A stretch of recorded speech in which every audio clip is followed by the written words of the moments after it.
everybody. A good nerve Shabbos, good nerve Pesach. I wanted to talk about this story that took place 2 days ago in Brooklyn.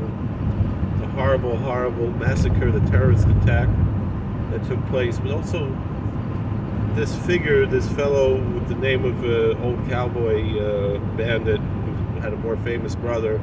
We tend not to. I know a lot of people say it's better not to mention the names of people who commit atrocities like this. He made a lot of videos on YouTube, and I didn't see any of them, but I heard Glenn Beck this morning explaining some things about it, and how everything that he said is what the left has been brainwashing Black America to believe. Because I know Glenn Beck specifically has a mission of teaching African Americans of their heritage here in America.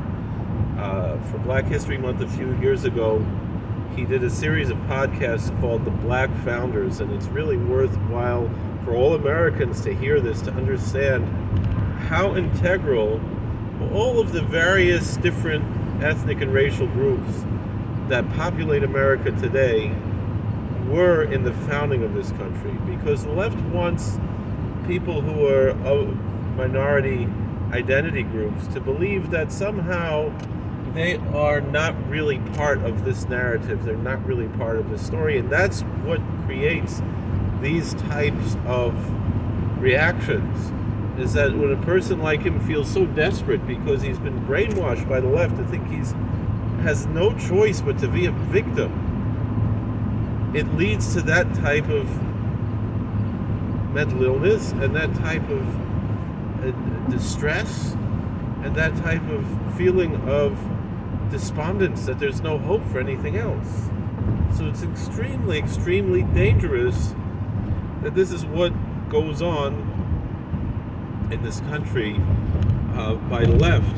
And I would say the same thing has to be with our own community. I know my Rebbe, who I mentioned this morning, Kalav Rebbe Shlita, Shavu Shlema, he tells a story about, I believe he visited his native land of Hungary, and he went to visit one of the secular Jewish schools there, and there was a girl there. I don't know if he said she was Jewish or not, but he said that this girl, when he asked her, what is your connection to Judaism? Do you keep Shabbos? Do you keep kosher?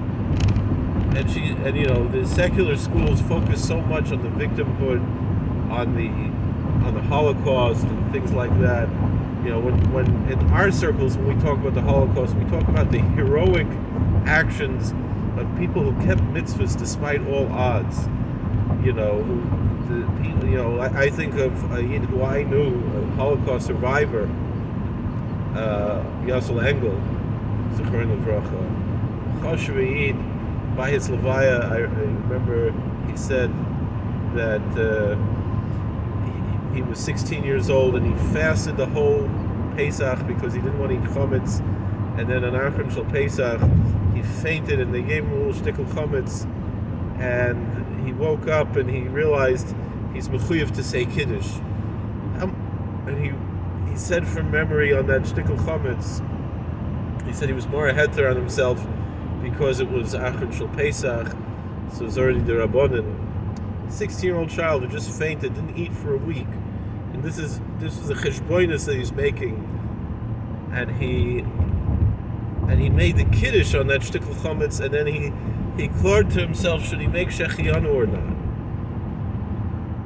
These heroic stories, this is what we have to learn about the Holocaust, but instead the left, they make it all about victimhood, about, where was God? I'll tell you where was God, in that shaykhianu. Because we don't usually say shaykhian on Achron Shel Pesach, but he realized, since he didn't say on the first night and the second night didn't say shaykhian, so yet he realized when he's making kiddush, he had to make shaykhian. To be holding cup like that, these are our heroes. This is what we talk about, not the victimhood, but the heroism, and not the violent heroism, but the spiritual heroism. And I think if the same thing, if if a lot of African American people would listen to the story that Glenn Beck tells about the black founders of America and how integral and patriotic the African American people were in the founding of this country, it would be a much different situation. And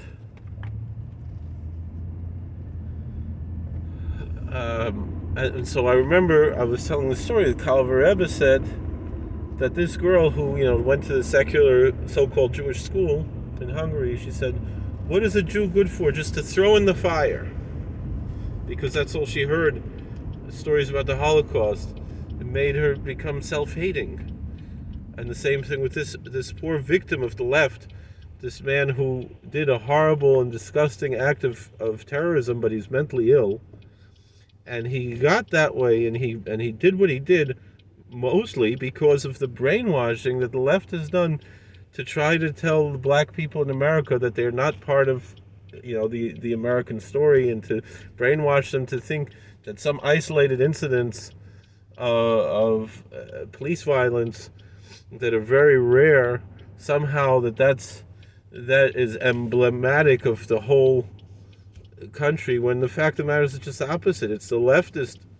First of all, most of those police shootings happen in Democrat-run cities, and more than that is what else? Is the Democrats are murdering, lynching black babies in the womb, and also creating this atmosphere of taking the police out of the communities, which increases black on black crime. People try to say that the parties flipped, but they didn't, because that really, taking police out of black neighborhoods, and most of those police are black themselves, all that does essentially is it's lynching by proxy, really. And this, I think, also putting people into this mindset that they're victims. It's not to whitewash the past. It's not to forget about the evils that were done by the Democrats with slavery and Jim Crow, which they want to whitewash. They want to somehow blame the party of Lincoln for all the crimes that their party did. But of course we have to remember that history, and we can't remember it. And again, I think that's why they want to take down the statues. The same reason why you have Holocaust deniers among the neo-Nazi set. The same reason why you have the really essentially slavery deniers among the Democrats. That's really what you have. And that's why they want to take down all these statues of Democrats. And that's why people on the right, we don't want to cover up that history.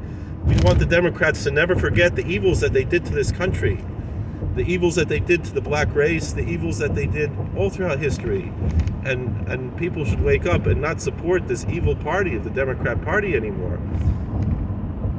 But we see that's what they do. They put people into these mentalities to be destructive, to be racist, instead of the message of what this country was founded on, that every human being has dignity, every human being is important, we're all made in the image of God. That's what we have to focus on. Not all of the obsession with race and everything that the left is obsessed with, but rather the importance of the individual, no matter what race, no matter what ethnicity, no matter what religion, no matter what color. We're all special, we're all important, we all can accomplish great things. We don't have to think, we're stuck, we're this or that. No, it's just the opposite. We can, here in America, we can get out of all of the problems and turn everything around. Thank you for watching. God bless. Please like, share, subscribe, comment, and let's hope and pray that this world comes better. Pray for the victims of this unfortunate terrorist attack, that really the blood is on the hands of the left, and groups like, which is really, this BLM is just the KKK with a new hood. That's all it is. These types of groups have brainwashed people into thinking that they're victims, and that's what causes this type of outburst. And we can't do that. We have to let people know that we all have so much to offer. We all have so much potential in the world, and we should be peaceful and loving to one another at all times. Thank you for watching. God bless. Please like, share, and subscribe, comment.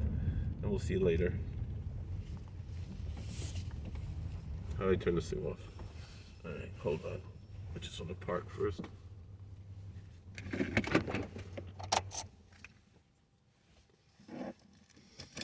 I didn't turn it off.